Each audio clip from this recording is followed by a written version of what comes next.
सोचिए, एक ही गली में दो लोग रहते हैं और दोनों की कहानी आपकी लाइफ बदल सकती है। एक है मिस्टर शर्मा, बहुत बड़ी कंपनी में वीपी हैं, घर के बाहर एक चमकती हुई लग्जरी एसयूवी खड़ी रहती है और हर महीने उनका नया आईफोन बदल जाता है। सोशल मीडिया पर उनकी लाइफ एकदम परफेक्ट दिखती है। और दूसरी तरफ है राहुल, एक बहुत ही साधारण सी जॉब करता है, पुरानी कार चलाता है और शायद ही कभी किसी फैंसी रेस्टोरेंट में फोटो डालता है। अगर आपको चूज करना हो कौन जीत रहा है, ज्यादातर लोगों का आंसर होगा शर्मा जी जीत रहे हैं, राइट? लेकिन एक सच बताऊं, शायद शर्मा जी भारी कर्ज के नीचे दबे हुए हैं और राहुल चुपचाप अपनी फाइनेंशियल फ्रीडम की सीढ़ी चढ़ रहा है। लेकिन सच क्या है? यही है पैसे का सबसे बड़ा secret. Money is an invisible game. जो दिखता है वो अक्सर सच नहीं होता। पैसा कमाना एक हार्ड स्किल हो सकता है, लेकिन पैसे को मैनेज करना और उसे ग्रो करना पूरी तरह से एक सॉफ्ट स्किल है। इसे ही हम कहते हैं द साइकोलॉजी ऑफ मनी। आज की इस 12 मिनट की वीडियो में हम सिर्फ नंबर्स की बात नहीं करेंगे, हम बात करेंगे आपके दिमाग की। क्योंकि अगर आपने अपने दिमाग के अंदर चल रही इस खेल को समझ लिया तो अगले 20 साल में आपकी लाइफ वैसी नहीं रहेगी जैसी आज है। So are you ready to change your mindset? चलिए शुरू करते हैं। Part 1, logic versus emotion, why smart people do dumb things. एक आदमी था जिसे दुनिया ने कभी नोटिस ही नहीं किया। आपने शायद रोनाल्ड रीड का नाम नहीं सुना होगा। वो कोई बहुत बड़ा इन्वेस्टर या सीईओ नहीं था। वो एक साधारण सा गैस स्टेशन अटेंडेंट और सफाई कर्मचारी था। लेकिन जब वो 92 साल की उम्र में मरा तो पूरी दुनिया हैरान रह गई। उसके पास $8 मिलियन की संपत्ति थी। एक सफाई कर्मचारी के पास इतना पैसा कहां से आया? क्या उसने कोई लॉटरी जीती थी? नहीं, उसने बस एक चीज सही की, बिहेवियर। उसने सालों तक थोड़ा थोड़ा पैसा बचाया और उसे अच्छे स्टॉक्स में लगाकर छोड़ दिया।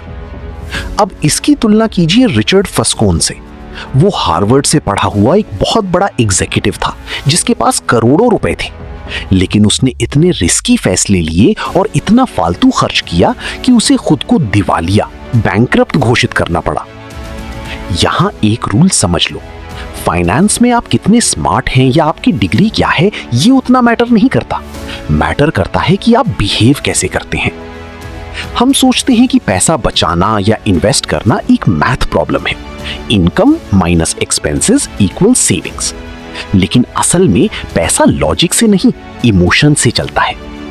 जब आप मॉल में किसी चीज पर 70% ऑफ देखते हैं तो आपका मैथ काम नहीं करता, वहां काम करता है आपका डोपामीन और फियर ऑफ मिसिंग आउट यानी फोमो। आपको लगता है कि अगर ये डील अभी नहीं ली तो नुकसान हो जाएगा। हम अक्सर ऐसी चीजें खरीदते हैं जिनकी हमें जरूरत नहीं है, सिर्फ उन लोगों को इंप्रेस करने के लिए जिन्हें हम पसंद भी नहीं करते। इसे कहते हैं द पैराडॉक्स ऑफ स्पेंडिंग। जब हम इमोशनल होते हैं, स्ट्रेस में होते हैं या बस बोर हो रहे होते हैं, तब हम सबसे खराब फाइनेंशियल डिसीजंस लेते हैं। स्मार्ट से स्मार्ट लोग भी बेवकूफ़ी भरी इन्वेस्टमेंट्स इसलिए करते हैं क्योंकि उनका दिमाग उस वक्त लॉजिक नहीं बल्कि लालच, ग्रीड या डर से कंट्रोल हो रहा होता है।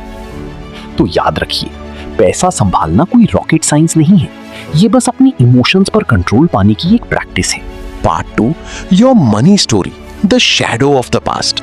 कभी सोचा है कि कुछ लोग बहुत ज्यादा रिस्क लेते हैं जबकि कुछ लोग बैंक में पैसा लगाकर ही खुश रहते हैं? ये कोई रैंडम चीज नहीं है, ये जुड़ी है आपकी मनी स्टोरी से। हम सब पैसे को उसी नजरिए से देखते हैं जैसा हमने बचपन में अपने घर में देखा है। मान लीजिए आप एक ऐसे घर में बड़े हुए जहां हर महीने के आखिर में पैसे को लेकर झगड़े होते थे।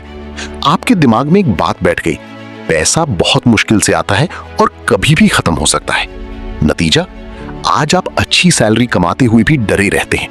आप इन्वेस्ट करने से डरते हैं क्योंकि आपको लगता है कि मार्केट डूब जाएगा। दूसरी तरफ कोई ऐसा इंसान है जिसने अपने पेरेंट्स को समझदारी से स्टॉक मार्केट में पैसे लगाते और अमीर बनते देखा है। उसके लिए रिस्क लेना एक नॉर्मल बात है। इसे कहते हैं जनरेशनल ट्रॉमा और इन्फ्लुएंस। आपकी जो रिस्क एपेटाइट है वो आपकी फाइनेंशियल नॉलेज से नहीं बल्कि आपकी पास्ट एक्सपीरियंस से आती है।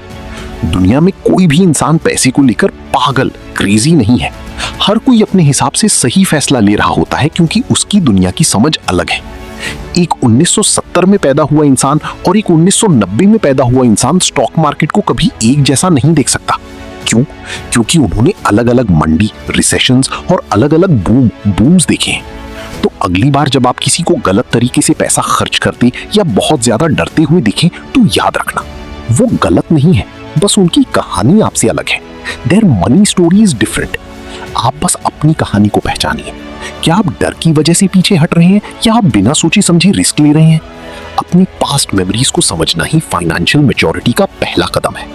Part 3, the illusion of rich versus the silence of wealth. आज सबसे बड़ा झूठ क्या है पता है? जो आज के सोशल मीडिया के दौर में सबसे खतरनाक है। अक्सर हम किसी को 1 करोड़ की कार में देखते हैं और सोचते हैं, वाह ये कितना अमीर है। लेकिन हकीकत ये है कि उस कार को देखकर हमें सिर्फ एक चीज पक्की तौर पर पता होती है, वो ये कि उसके बैंक अकाउंट में अब उस कार की कीमत के बराबर पैसे कम हो गए हैं। यहां हमें समझना होगा difference between being rich and being wealthy. Rich होना वो है जो दिखता है, बड़ी गाड़ी, ब्रांडेड कपड़े और फैंसी वेकेशन। ये सब करंट इनकम का डिस्प्ले है। अगर कल इनकम बंद हुई तो ये रिचनेस गायब हो जाएगी। लेकिन वेल्थ वो है जो दिखती नहीं। वेल्थ वो पैसे हैं जो खर्च नहीं किए गए, वो इन्वेस्टमेंट्स हैं जो चुपचाप ग्रो कर रहे हैं, वो बैंक बैलेंस है जो आपको रात को सुकून की नींद देता है। हमारा सबसे बड़ा ट्रैप पता है क्या है? हम रिच दिखने के चक्कर में वेल्दी बनने का मौका गवा देते हैं। इसे कहते हैं द ईगो गैप। आपकी इनकम और आपकी ईगो के बीच का जो अंतर है वही आपकी असली सेविंग्स है। अगर आपकी सैलरी बढ़ती है और साथ ही आपका दिखावा भी बढ़ जाता है तो आपकी वेल्थ हमेशा जीरो रहेगी। दुनिया का सबसे मुश्किल काम है उन चीजों को ना खरीदना जिन्हें आप खरीद सकते हैं, सिर्फ इसलिए ताकि आप भविष्य में आजाद रह सकें। याद रखिए, वेल्थ आपको ऑप्शंस देती है, अमीर दिखना आपको सिर्फ वैलिडेशन देता है। अब आपको चुनना है कि आपको दूसरों की तारीफ चाहिए या खुद की आजादी। Part 4, the power of compounding, the boring magic. अब बात करते हैं दुनिया के 8वें अजूबे की, कंपाउंडिंग।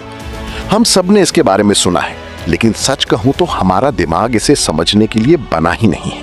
हमारा ब्रेन लीनियर सोचता है, लेकिन पैसा एक्सपोनेंशियली ग्रो करता है। चलो एक गेम खेलते हैं।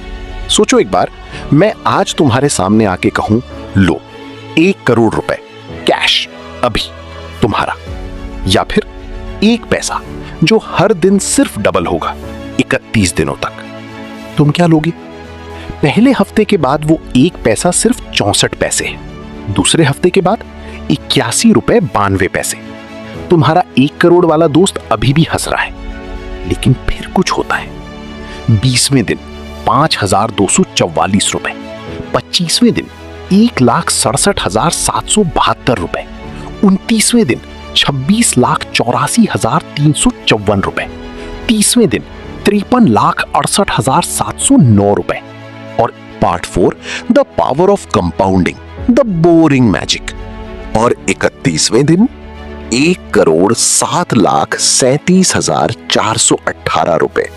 वो 1 करोड़ जो तुमने पहले दिन ही उठाना था, पीछे रह गई। यही है द मैथ ऑफ पेशेंस। इसे कहते हैं the math of patience. Warren Buffett की सफलता का राज उनका स्टॉक सिलेक्शन नहीं है, उनका असली सीक्रेट है टाइम। उन्होंने 10 साल की उम्र से इन्वेस्टिंग शुरू की थी। उनकी नेटवर्थ का 95% हिस्सा उन्हें तब मिला जब वो 60 साल के हो चुके थे। दिक्कत क्या है पता है? कंपाउंडिंग शुरू में बहुत बोरिंग होती है।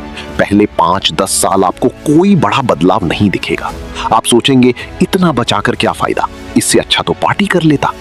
यहीं पर 99% लोग हार मान लेते हैं। वो बीच में ही अपना पैसा निकाल लेते हैं या इन्वेस्ट करना बंद कर देते हैं। याद रखिए, रियल वेल्थ बनाने के लिए आपको बहुत बड़ा जीनियस होने की जरूरत नहीं है।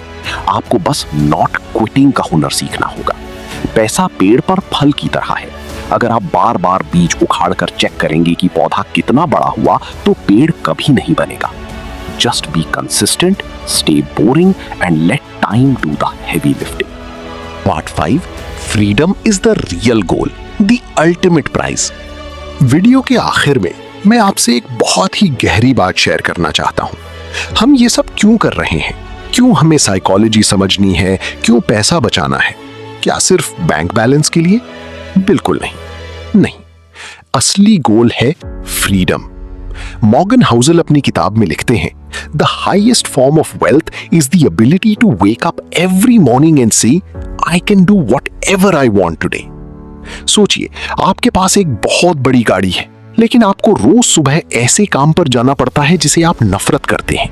आपके पास बहुत पैसा है, लेकिन आपको अपने बॉस की हर गलत बात पर सर झुकाना पड़ता है क्योंकि आपके पास कोई बैकअप नहीं है। क्या ये सच में फ्रीडम है? नहीं, वो एक एक्सपेंसिव प्रिजन है। पैसे का सबसे बड़ा फायदा ये नहीं है कि आप महंगी चीजें खरीद सकें।